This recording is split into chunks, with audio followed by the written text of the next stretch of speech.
હવે દુનિયાની 9મી અજાયબી છે અહીંયા. આ સરકારી ખાટલા આપવામાં આવ્યા છે દવાખાનામાં.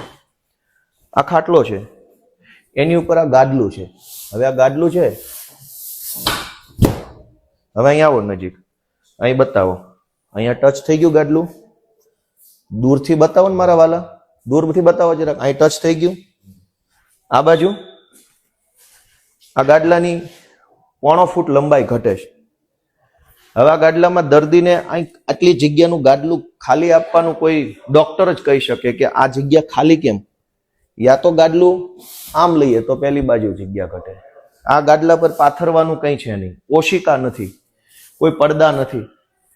આ આવી ગયું નવું 1 કરોડ ને 14 લાખનું દવાખાનું. એમાં ગાદલા અને બેડની સાઈઝ અલગ અલગ છે. હવે તમે સમજો કે આ ગાદલું પણ હાથ અડાડો તો ખબર પડે કે બકવાસ ગાદલું છે.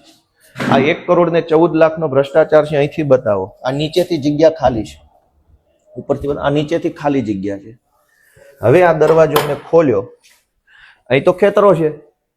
આ ફિમેલ વોર્ડ છે, મહિલા વોર્ડ છે.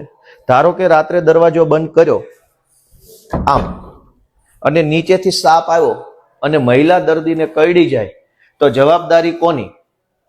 ભાજપના નેતાની, સરકારી માણસોની, કે ઓલા બોર્ડમાં જે ભાજપના નેતાના નામ લખ્યા છે. હવે આટલું 1 કરોડ 14 લાખના દવાખાનામાં આ જગ્યા નીચે છે.